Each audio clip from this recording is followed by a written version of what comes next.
So we're coming from Achron Shal Pesach, and in the Haftarah of Achron Shal Pesach is a famous Haftarah that speaks about the coming of Moshiach. One of the famous, I don't know if the truth is, I don't know how famous it's from Yeshaya, yeah. I don't know if it's so famous, but one of the nevuos that Chassidus speaks a lot about is the splitting of the river, Nahar Pros. It says that the miracles that happened by Yetzias Mitzrayim will happen again when Moshiach will come. The Pasuk says, "K'mei tzeis chameres Mitzrayim arenon neflois." Same way when Yidden left Mitzrayim, the Eibusher show them wonders. Same way the Eibusher will show Yidden wonders when they leave Galus. So the same way, one of the core fundamental miracles of Yetzias Mitzrayim was the splitting of the Yam Suf. So too, when Mashiach will come, there will be the splitting of the river, which will be a continuation, so to say, of Kriyas Yam Suf. But as all miracles will happen when Mashiach will come, they'll be much greater. If they will be considered even miracles compared to the miracles that happened when the one out of Mitzrayim.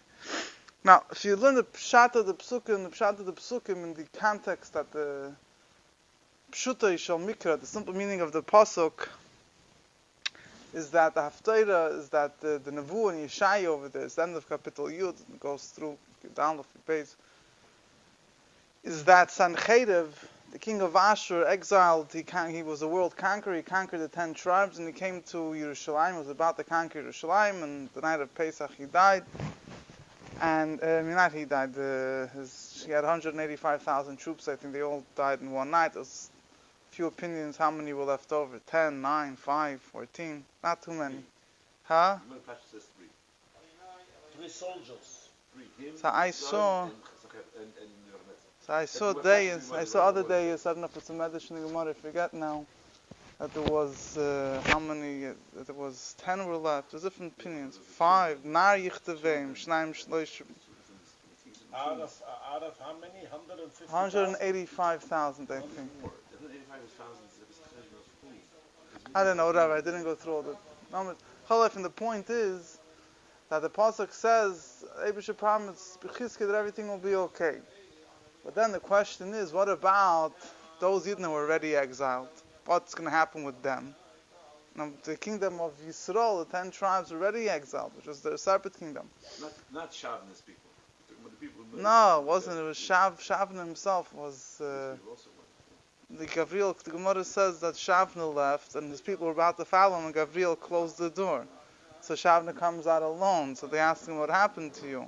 What happened to your people? So they said they regretted. So they said, you made a whole thing kill, you have so many people behind you. So that's whatever. That's what the Gemara... So, Pasuk goes on to say how when Mashiach will come, the Eibusher will bring back those exiles. Now you have to keep in mind, during the time of the first Beis HaMikdash, by Churban Bayis Rishon already, the Jewish people were exiled throughout the whole world. I mean, but you're talking here still during the first Beis HaMikdash period. You're talking about it was the exile of the Aseres HaShvatim.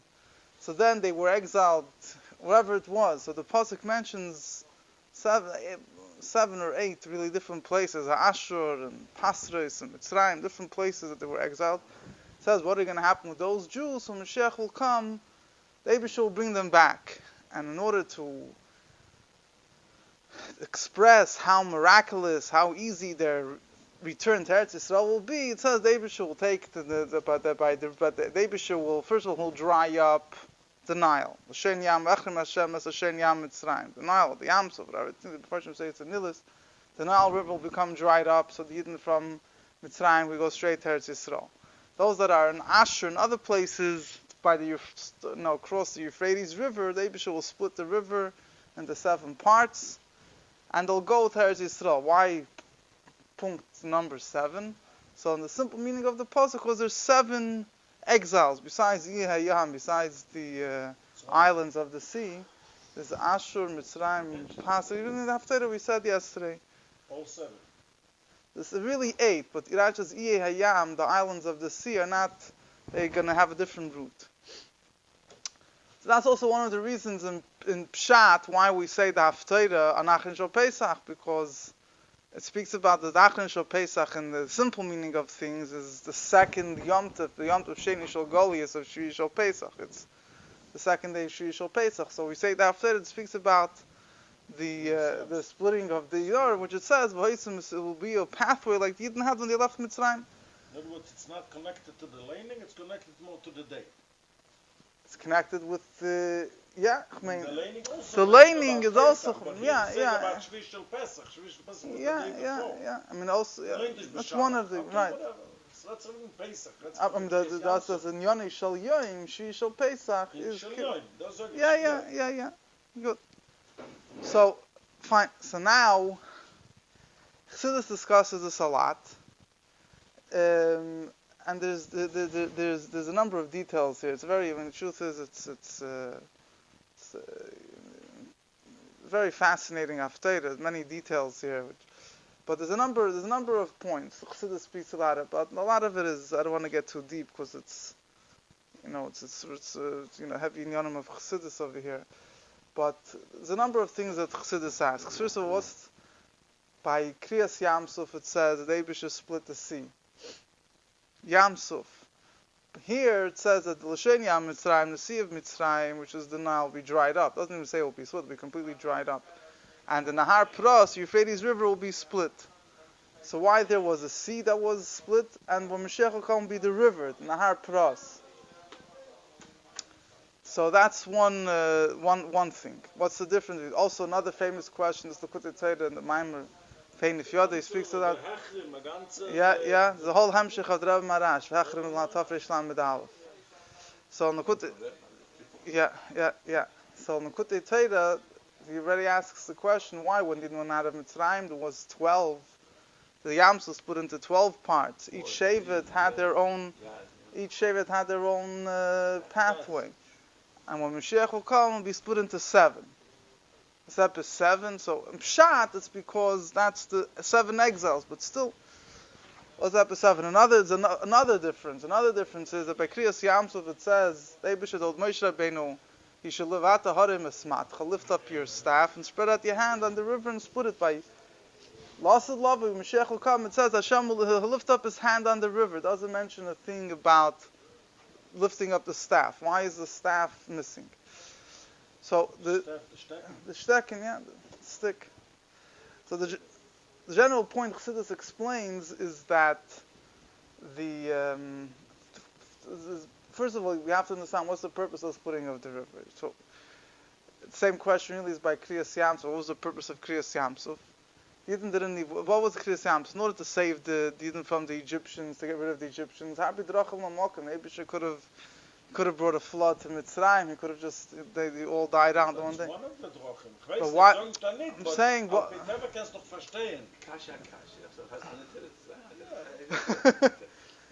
So in other words, we make a whole shturim of Kriyas Yamsuf. What was it for? To save the Mitzrayim? They should have had other ways to save the Yidden from the Mitzrayim. They should have other ways of doing it, to get rid of the Mitzrayim. If it was that the Yidden should be able to get closer to Har Sinai, the truth is they didn't get any closer. The Gemara says most days, I think, how the Beis decided they went in a semicircle. They came back out the same side they went in. So what was the purpose of Kriyas Yam? So the similar question is regarding Moshiach. When Moshiach will come, the pasuk says, the Rebbe will always quote it, how Mi'ela Kav Tu Fena, the pasuk describes Kibbutz Golis, that they will return to Eretz Yisrael like they're flying with the clouds. Be quick and speedy, Manane Shmayu, with the clouds of heaven. If you're going with the clouds, Alalas take 7 hours or whatever. It's lav davka Manane Shmaya v'chul. Huh? Was kann es nur sein, normaler nicht haben? Was sagt es, dass Eivish allein tut es? Bei Mitzrayim steht, was heißt, mal kein Finisham. Yidden were spread on the whole Mitzrayim, and in a few hours they all came to Goshen. They didn't have planes then. And maybe you speak to the people claim the Egyptians are more advanced than us today. I don't know, but they didn't have planes then. How did they do it? Eivish did it. That's it. Eivish does it. It's quicker. But anyway, there's a sefer. Somebody who was it I forget the name. It was written by a Talmud of the Vilna Gaon, but I think a Talmud of the Talmud. He writes an interesting thing. Here's where he writes in the name of the Vilna Gaon that all the nevuos about Gog and Magog don't necessarily have to happen if the Goyim will treat Yidden good. I forget exactly what he says. But I forget the name of the Sefer. He quotes, it's a small, thin thing. He puts together all the Nevuos, but then he has a few interesting things. So he writes there that in those days, I guess they started discovering the hot air balloons and airplanes and things like that. So he touches the pasuk. What? Those days?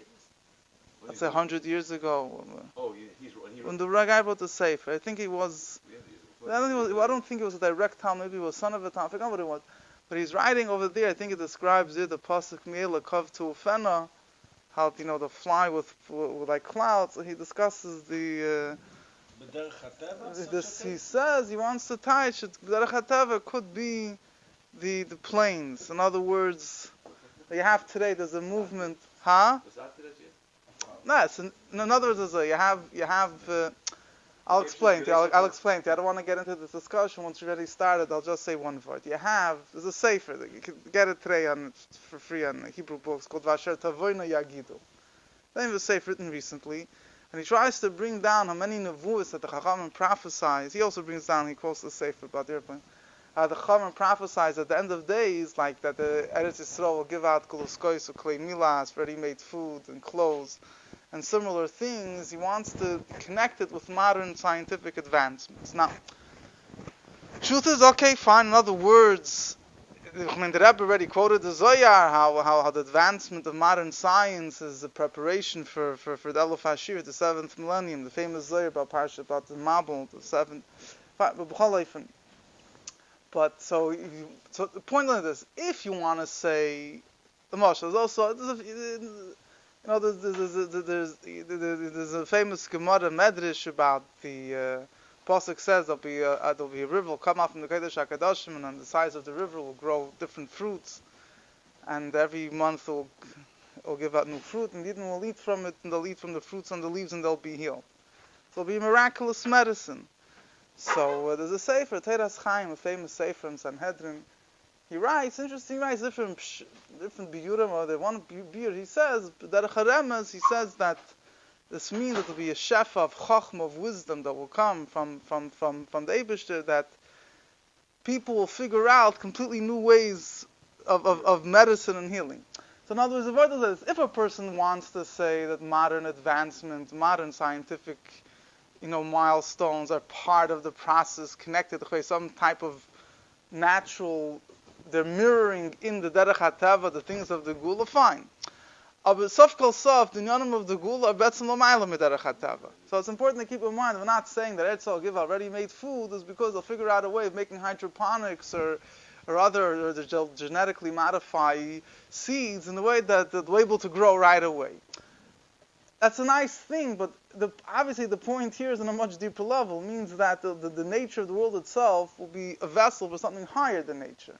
Not just that within nature itself you'll figure out or whatever, but that's a separate discussion. Just wanted to point that out. For some people, there's a whole movement today which is for certain crowds is very appealing, to explain how you see these prophecies being materialized in the advancements of modern science. On the other hand, it's important to keep in mind that this is not, it's not all of it. In other words, the Moshiach is deeper than just. It's more, when it says it will come with the clouds, it doesn't just mean we'll go with planes, it means kipshute. The Gemara, the Medrash says, they're going to travel every Shabbos, Reish Chodesh. The Rebbe discussed, the Medrash, so does it mean they'll go with planes? Why not? What's the Medrash? The word is, I'm making too rational thing. The word is when you rationalize it all, there's a certain elikus, there's a certain lamayla min hateva, there's a certain higher than nature, almost whatever. When they came out with the atom bomb, it's not really printed yet, but so Shmuel Levitin said that for Chassidim there was a Kabbalah before Moshiach comes, scientists will figure out how to do Tchias HaMesim. Interessante Sache. Remember when they started cloning, people said, I don't think that's Tchias HaMesim at all. Many things were in nature. Right. That's the Nekuda. So in other words, there's a certain thing in Teva. No. In other words, there's a very, it's very important. And again, there's a very important.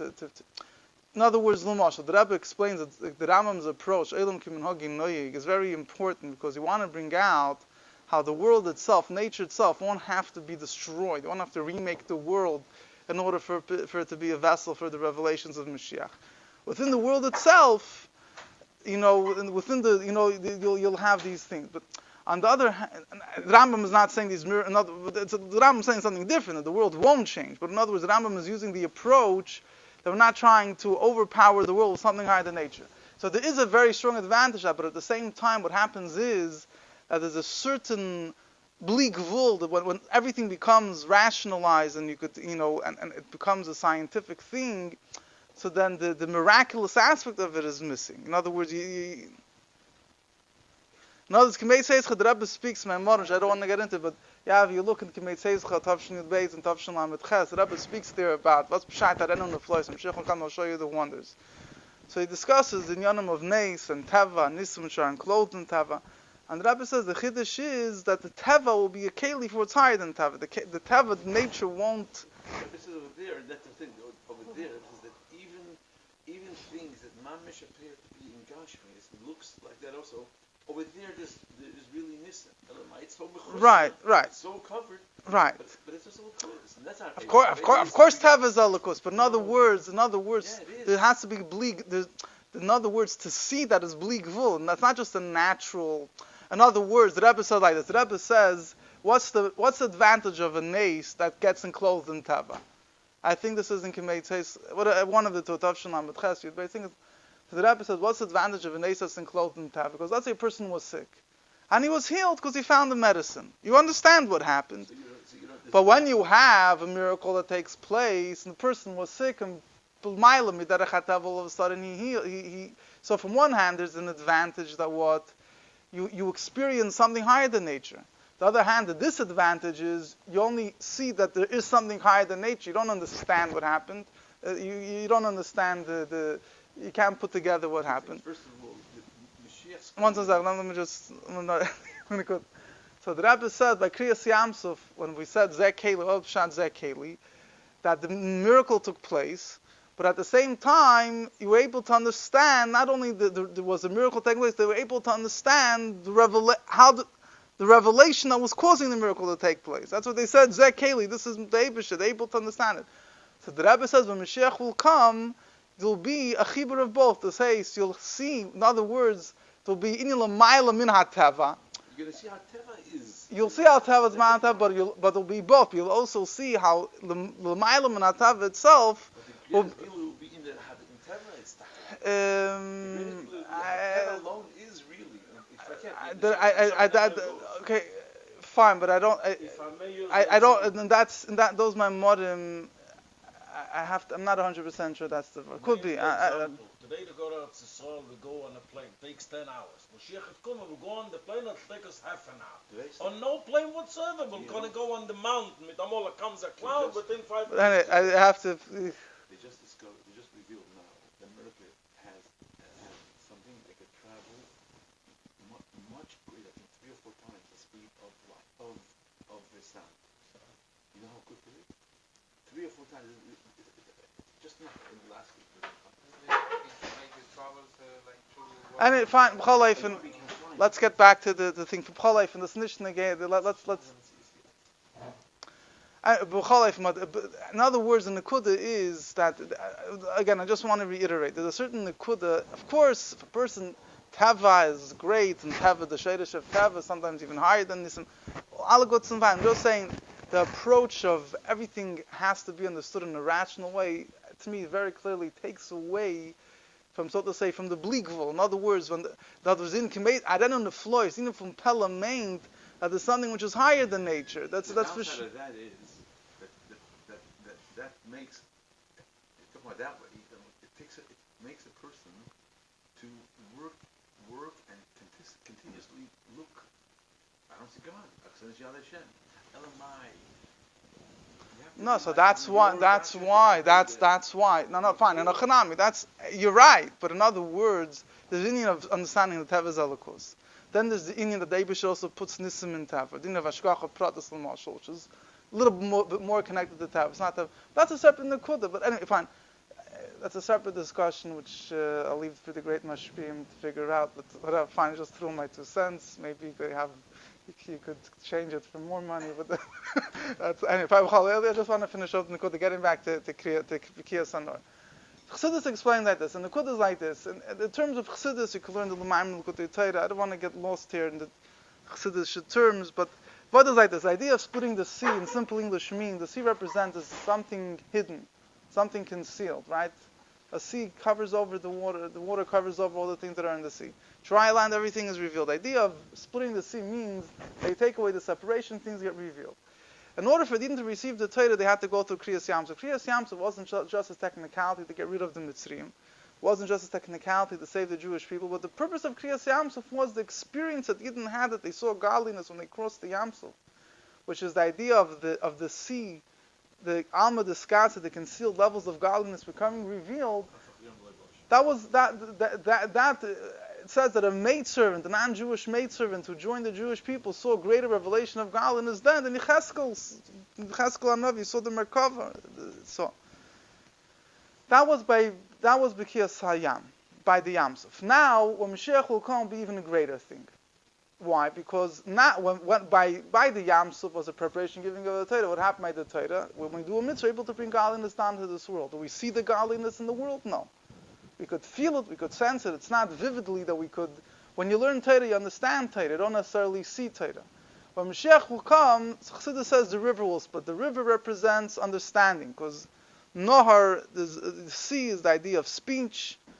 The speech covers over the ideas the emotions that are embedded in the speech. I don't want to get into that right now, but the river represents thought, because the river continuously flows, like thought. You always have to think. You could decide what you want to think about, but you always have to think. When you're awake, you're sleeping, you're always thinking. So thought is connected to the idea of understanding. So the understanding will be split. So the Yiloshen Yam Mitzrayim, the level of dibur, the level of speech with which the Eibusher created the world, which creates the concealment of godliness, the way we know it today, that will be dried up. That will be completely gone. Upshot will be split. There will be will be a bridge going in between. That will be dried up. Hechrim Hashem, that will be taken away. The higher level, the level of knowledge, which is the level of understanding, that will be split. You then will see, in other words, will experience Torah, will experience godliness in a way that will see it. Understanding is very good, but understanding is also a blockage. You understand it, you don't see it. At the same time, the Nahar won't be completely taken away, because what we'll see will bring down an understanding. I'm sure you'll see it and you won't understand it. Well, you still be brought down an understanding. That's the idea of the splitting of the river. So that is what, in other words, the Rebbe uses the Lashon, I think, is the Chibur Bli Gvul and Gvul. And that Marmar can make Tzeitzche explain the idea of the splitting of the rivers, that in nature itself, there should be able to be the revelation of the highest levels higher than nature. Chassidus also explains, this is also the idea why, first of all, the Chassidus explains why is the stick missing, why doesn't it say that there will be a stick by the splitting of the Nahar Pras? Chassidus explains the stick, all the makkahs that Moshe Rabbeinu brought in Mitzrayim, all the plagues were done with a stick. What's the idea of a stick? The idea of a stick means you need a stick to hit if you have a dog, you have something, you have an enemy, you have to hit him. So by Mitzias Mitzrayim, besides the great revelation of Kriyas Yamsuf, was a side effect. So not a side effect, but something that was taking place simultaneously was that the Egyptians were being punished. So that's the idea why Moshe Rabbeinu needed to use the stick by Kriyas Yamsuf. But Mashiach will come. The spirit of impurity will be removed. There will be no enemies they're going to have to hit. So the splitting of the river will be a preparation for the revelation of the Torah of Mashiach, the teachings of Mashiach. The Mashiach will teach Yidden godliness in a way that you'll see it. There's no need for a stick over there. You're not punishing any klippos at the side. Why when Mashiach will come will be split into 7? And when the Yidden went through the sea, the year was split into 12. So this explains, you have to learn it inside, really. But basically, in Kabbalistic terms, the number of 12 of Shvatim is in the world of Bria. From the world, between the world of Bria to the world of Atzilus, there's 12. There's the Merkavta Tata, the lower chariot of Hashem is divided into 12. And when they go up to the world of Atzilus, they go through 12 levels. However, the splitting of the river when Mashiach will come is a higher level, is that the world of Atzilus will connect with the godliness that's higher than Atzilus. So there, in Atzilus, it's 7. It's Avram, Yitzchak, and Yaakov, Rachel, Rivka, Sar, Rivka, Rachel, Valeah. The 7 is the 3 fathers and the 4 mothers. So in the world of the Shvatim are in the world of Bria. Obviously, the Mois fathers and the mothers in the world of Atzilus, they're higher. So when you go from the level of Atzilus to higher than Atzilus, there's the level of 7. So this is the reason why the splitting of the river when Mashiach will come won't necessarily be for the Yidden to be able to return to Eretz Yisrael. Today we have better ways of doing it. I mean, the Eibusher also has better ways of doing it, but the purpose will be that the as a preparation for the Torah of Mashiach, there'll be this idea of the splitting of the river. So there's one more word, the Rebbe kochs in this, is that Chassidus discusses there's 2 ways how the splitting of the Yam Suf took place, Kabbalistically. One idea that the higher level came down, Atzilus came down into Bria, or that Bria went up to Atzilus, that the lower levels went up to the higher levels. The Zohar says one way, that Izal says another way. So this says both are true. In other words, one way is that the mashpia, the giver, goes down to the recipient goes up. Each one has an advantage. When the higher level comes down, means that the higher level comes down into the lower level. As the lower level remains within its own parameters, godliness comes down. The advantage of the lower level going up means that he completely gets transformed. He goes up to a higher level. So it says like this. It says in the pasuk, there's 2 opinions. It says by the splitting of the river, it says v'kol l'shiva nechalim, that it will be split into 7 nechalim. What does nechalim mean? So there's 2 opinions. One opinion is Rashi says 7 pathways. Targum Yonason says 7 rivers. Touch of nachal, it could mean a valley, it could mean a few things, but it means a river. So in other words, what does it mean that the Nahar Pras, Euphrates river, will split into 7 rivers? So the Rebbe Chassidus explains that these 2 pirushim correspond to these 2 same things. Rashi is saying that it will split into 7 pathways, so you'll go through the river. In other words, the lower level is going up to the higher level. Targum Yonason, which says that the river will split into 7 nechalim, into 7 rivers, idea of a river is idea of water coming down, is idea of amshachav, drawing godliness down. So this level will go down to the lower level, the medium of these 7 rivers. So both are true, and the ikar is we should have all the inyanim taken from Yad Mamish.